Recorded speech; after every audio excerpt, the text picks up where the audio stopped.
اس میں تو کیٹیگوریکل میرا جواب ہے کہ قطعاً نہیں، بلکہ یہ بدعت ہے۔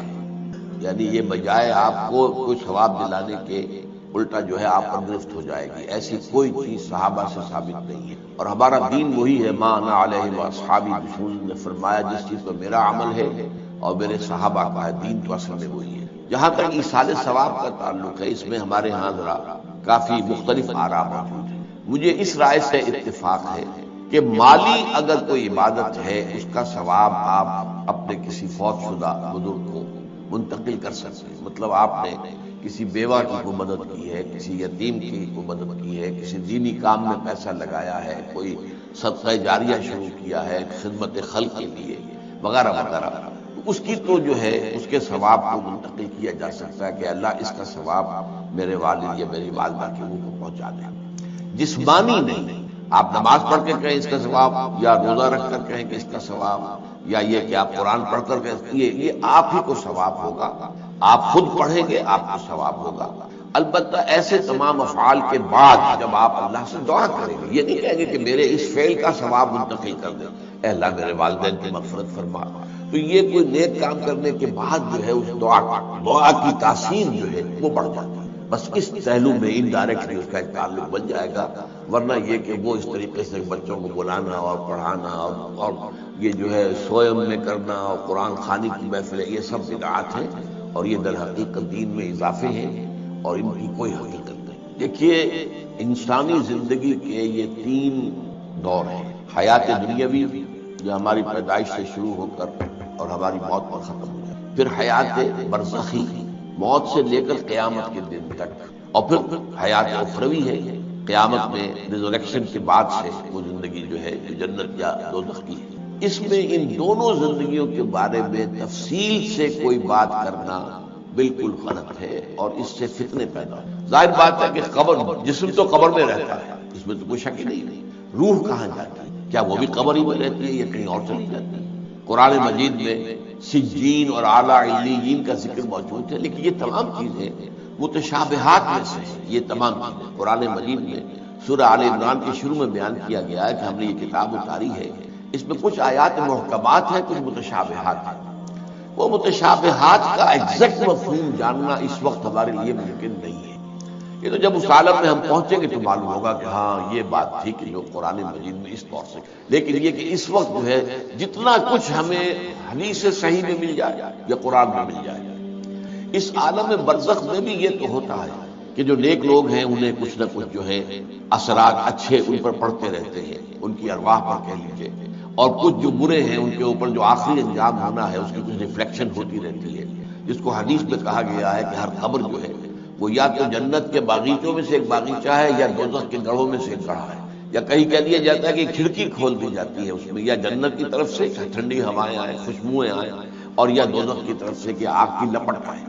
دوزخ میں داخل ہوں گے قیامت کے بعد ہی اور جنت میں داخل ہوں گے قیامت کے بعد ہی، لیکن اس کے کچھ آثار پڑنے شروع ہو جاتے ہیں، وہ جس کو انگریزی میں آپ کہتے ہیں coming events cast their shadows before, بعد میں آنے والے واقعات جو ہیں ان کے کچھ سائے جو ہیں پہلے سے آنے شروع ہو جاتے ہیں۔ تو اسی طرح سمجھیے کہ جو کچھ آخرت میں کسی انسان کے ساتھ ہونا ہے اس کا ایک عکس جو ہے وہ عالم برزخ میں شروع ہو جاتا ہے۔ اسی لیے قرآن مجید میں یہ بھی آیا ہے کہ یہ جو آل فرعون تھے یہ صبح و شام جہنم پر پیش کیے جاتے ہیں، اور قیامت کے دن بھی کہہ دیا جائے گا ادخلوا آل فرعون، نار ان کو داخل کر دو آگ کے اندر۔ وَوَصَّيْنَا الْإِنسَانَ بِوَالِدَيْهِ، اور ہم نے وصیت کی ہے انسان کو اس کے والدین کے بارے میں۔ یہ بھی فطرت انسانی میں ہے، والدین کا شکر ادا کرنا، والدین کے حقوق تسلیم کرنا، ماننا، ان کی خدمت کرنا۔ بچپن میں انہوں نے انگلی پکڑ کر تمہیں چلایا تھا، اب ہو سکتا ہے بوڑھے باپ کو انگلی پکڑ کر آپ کو چلانا پڑے، تو اس کو اپنی طرح منسوخ کیا۔ کیوں؟ اگر حضرت لقمان کہتے تو اس میں ذرا جھجک والی بات تھی کہ اپنے حقوق اپنے بچے کو بتا رہے ہیں۔ اللہ نے مضمون کی تکمیل کے لیے وَوَصَّيْنَا الْإِنسَانَ بِوَالِدَيْهِ، اس سے پہلے سورہ عنکبوت میں آیا ہے وَوَصَّيْنَا الْإِنسَانَ بِوَالِدَيْهِ حُسْنًا، ہم نے انسان کو وصیت کی ہے والدین کے حق میں بھلائی، نیک سلوک۔ اچھا، والدین میں سے والدہ کا معاملہ والد کے مقابلے میں بہت بڑا۔ والد کو آپ کو معلوم ہے جو بھی ایک تعلق ہوا بیوی سے، اس کے بعد کا جو سارا معاملہ ہے وہ تو ماں کے پیٹ میں، ماں کا خون چوس کر وہ بچہ پل رہا، حملته امه وهنا على وهن، اسے اٹھائے رکھا اس کی ماں نے کمزوری پر کمزوری جھیل کر، وفصاله في عامين، پھر 2 سال تک جوک کی طرح چمکا رہا ہے اور اس کا دودھ پیتا رہا ہے، اس کی توانائی سچ کرتا۔ لہذا والدہ کا حق والد کے مقابلے میں ایک حدیث نبوی کی روح سے 3 گنا، یہ بہت اہم نقطہ ہے۔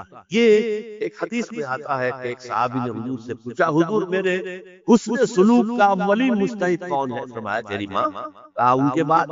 فرمایا تیری ماں۔ تیسری مرتبہ پوچھا، ان کے بعد؟ تیری ماں۔ چوتھی مرتبہ پوچھا تو کہا تیرا باپ۔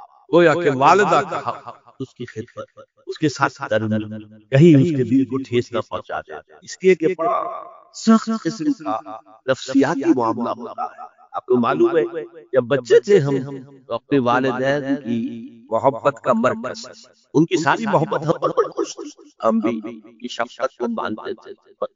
ہماری شادی ہو گئی، اولاد ہو گئی تو ہمارا ایک نیا مرکز محبت وجود میں آ گیا، بیوی سے محبت ہے، اولاد سے محبت۔ اب بوڑھے والدین کے اندر پیاس پیدا ہوئی محبت، یہی ہمارے ہاں ساس بہو کا جھگڑا جو اس کی اصل بنیاد نفسیاتی ہے کہ ان کے دلوں میں پیاس۔ اب اگر ان کی دل جوئی کی جائے، ان کو وقت دیا جائے، ان کے پاس بیٹھا جائے، ان کی باتیں سنی جائیں، اب تو ان کو اس لفظ جو ہے تسکین ہوتی ہے، ورنہ ایک بڑا احساس محرومی شدید پیدا ہو جائے۔ یہی وجہ ہے کہ صرف 2 چیزیں ہیں جن کا محض دیکھنا تعظیم اور محبت کے ساتھ موجب ثواب ہے، عبادت۔ خانہ کعبہ کو محض دیکھنا عبادت ہے، بیٹھ کر تعظیماً دیکھتے رہو، ثواب بھی نہیں کر رہے، ایک عبادت۔ اور بوڑھے والدین کو محبت بھری نگاہ سے دیکھنا عبادت۔ تو یہاں اللہ صاف فرما رہا ہے، اشکر لی بھلے والدین، پہلا شکر میرا ہے، خالق میں ہوں، والدین کے دل میں شفقت میں نے ڈالی ہے، مقدم شکر میرا ہوگا۔ بھلے والدین، مخلوق میں سب سے زیادہ شکر والدین۔ اور یہ قرآن میں 5 جگہ آیا ہے، وَقَضَىٰ رَبُّكَ أَلَّا تَعْبُدُوا إِلَّا إِيَّاهُ وَبِالْوَالِدَيْنِ إِحْسَانًا، سورہ بنی اسرائیل، سورہ بقرہ میں ہے، سورہ نساء، ان اشکر لی ولوالدیک الی المصیر، لوٹنا تو میری طرف ہے، میں حساب لے لوں گا کہ تم نے میرا بھی شکر ادا کیا تھا یا نہیں، اور اپنے والدین کا بھی شکر ادا کیا تھا یا نہیں۔ اب دیکھیے 2 چیزیں آئی، ایک شکر اللہ کا اور اس کا تقاضا شرک نہ ہو، ایک شکر والدین کا۔ اگر یہ دونوں چیزیں ٹکرا جائیں، کس قدر منطقی ربط ہے قرآن مجید کی آیات۔ والدین حکم دے رہے شرک کرو، کیا کرے؟ آپ کے علم میں ہوگا حضرت سعد بن ابی وقاص رضی اللہ تعالی عنہ، عشرہ مبشرہ میں نوجوان تھے، ایز اے ٹینیجر ایمان لائے ہیں حضور۔ باپ کو فوت ہوئے عرصہ ہو گیا تھا، ماں نے بڑی محبت سے، مال بہت چھوڑ گیا تھا باپ، ناز و نام میں پالا۔ اب سعد ایمان لے آئے حضور، والدہ نے کہا تم نے اپنے باپ کے دین کو چھوڑ دیا، میں جان دے دوں گی اگر تم اس سے واپس نہ آئے، اور اپنے مشرکانہ عقائد کو تم نے دوبارہ اختیار کیا، مرن برد رکھ لیا۔ اب کیا بیت رہی ہوگی، کس قدر سلیم الفطرت نوجوان کا ساتھ جو نوجوانی میں حضور پر ایمان، لیکن فطرت کے اندر جو چیز مثبت تھی، والدین کا ادب، اللہ جسے اپنی طرف منسوخ کر رہا ہے وہ فطرت ہے۔ اب یہ ٹکرا رہے ہیں، کیا کریں؟ آیت نازل ہوئی، اور یہ آیت سورہ عنکبوت میں بھی ہے، یہ سچ میں نے نہیں، یہاں اگر وہ تمہیں مجبور کرے، جاہداک کا لفظ بھی یہاں پہ نوٹ کیجئے، اگر تم سے جہاد کرے، یہ جہاد صرف مسلمان نہیں کرتا، جہاد تو کافر بھی کرتا ہے، مشرک بھی کرتا ہے، لیکن جہاد ہے، مجبور کر رہے ہیں، پریس کر رہے ہیں کہ اپنے آبائی دین میں واپس آ جائے۔ مصعب بن عمیر کو برہنہ مادرزاد کر کے چچا نے نکال دیا، نہایت ناز و نام نے پلا ہوا نوجوان۔ نہرو جی کے بارے میں کہا جاتا ہے ان کے کپڑے پیرس سے سل کر آتے تھے، ان کا 200 درہم کا جوڑا شام سے تیار ہو کر آتا تھا، تو آپ اتنی دولت چھوڑ کے، اور جہاں سے مصعب گزر جاتا تھا خوشبو اتنی رچی بسی ہوتی تھی ان کے لباس میں کہ پوری گلی، پورا بازار مہک جا رہا، لوگ ہاں مصعب جا رہا۔ جب ایمان لے آئے چچا نے کہا دیکھو یہ ساری دولت تمہارے مشرک باپ کی، اب نکل جاؤ گھر سے، تمہارا کوئی حق نہیں ہے۔ اٹھ کر چلنے لگے، کہا یہ کپڑے جو تمہارے جسم پر ہیں وہ بھی اسی مشرک باپ کے، اتار دو۔ مادرزاد برہنہ ہو کر ماں کے پاس، انہوں نے آنکھوں پر ہاتھ رکھے، اس کو کیا ہوا ہے؟ کہا ماں میں موحد ہوں، یہ ہے توحید، موحد اپنے آپ کو سمجھنا کچھ اور ہے، زندہ قوت سی زمانے میں یہ توحید کبھی، اور اب کیا ہے فقط ایک مسئلہ علم کلام۔ وَإِن جَاهَدَاكَ عَلَىٰ أَن تُشْرِكَ بِي مَا لَيْسَ لَكَ بِهِ عِلْمٌ فَلَا تُطِعْهُمَا۔ اچھا یہ 2 الفاظ آتے شرک کے بارے میں، مَا لَيْسَ لَكَ بِهِ عِلْم، تمہارے پاس کوئی علم نہیں ہے ان ہستیوں کے بارے میں جن کے بارے میں کہا جاتا ہے کہ وہ خدا کی شریک ہے۔ عقل جو ہے یہ عقل انسانی تسلیم نہیں کرتی۔ ایک ہی ارادہ ہے، ایک ہی اسکیم ہے، ایک ہی حکمت ہے، ایک ہی پلان ہے جو پوری کائنات کو اپنے احاطے میں لیے ہوئے۔ یا کہا جاتا ہے ما لم ينزل به سلطانا، کسی ایسی ہستی کو شریک نہ کرو جس کے لیے اللہ نے کوئی سند نہیں اتاری۔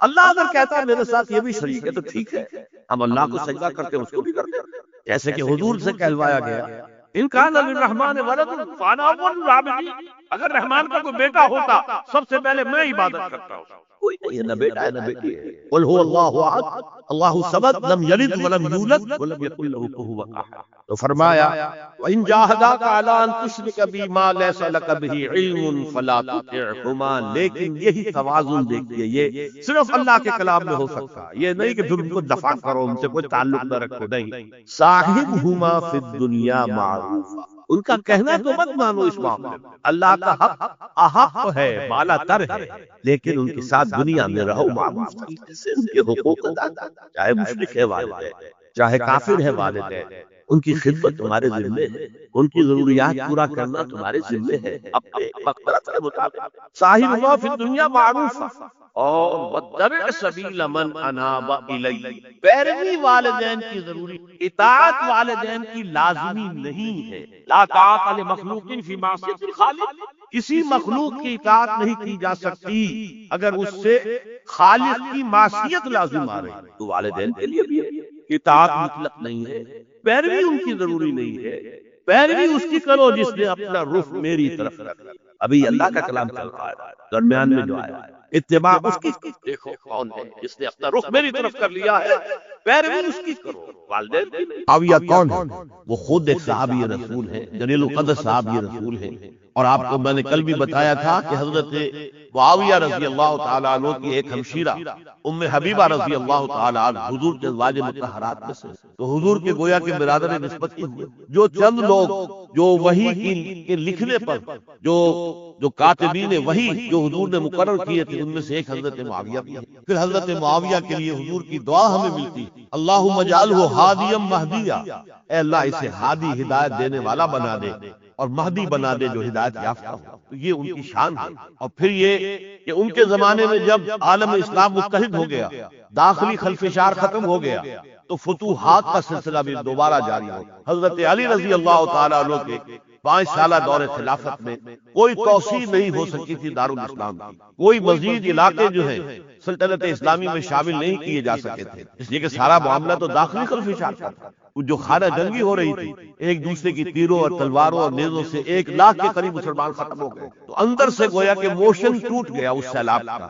تو سیلاب پھر دوبارہ جب امت جمع ہو گئی عام الجماع کے بعد، تو حضرت معاویہ رضی اللہ تعالیٰ عنہ ان کا دور خلافت اب 20 برس ہے، اندازہ کی یہ پورے 20 برس کوئی اندرونی خلفشار نہیں، کوئی جھگڑا نہیں، کوئی فساد نہیں ہوا، بلکہ جو فتوحات کا دائرہ تھا شروع ہو گیا۔ بکرار اور سندھ کے علاقے فتح ہوا، کابل اور یہ افغانستان کا علاقہ فتح ہوا، ترکستان کے علاقوں کے اندر پیش قدمی، ادھر یہ قیصر سلطنت روما اس کے مرکزی شہر قسطنطنیہ پر حملہ کیا، جس کے لیے کہ حضور کی حدیث موجود تھی پیشن گوئی کے طور پر، اول جیش یغزو مدینۃ القیصر مغفورون لہ، حضور نے فرمایا تھا کہ جو پہلا لشکر قیصر کے شہر پر حملہ کرے گا تو وہ سب کے سب وہ مغفرت پا جائیں گے، اللہ تعالیٰ ان کی مغفرت فرما دے گا۔ اگرچہ کامیابی نہیں ہوئی، لیکن اس پیشن گوئی کی وجہ سے آپ کو معلوم ہے کہ حضرت ایوب رضی اللہ تعالی عنہ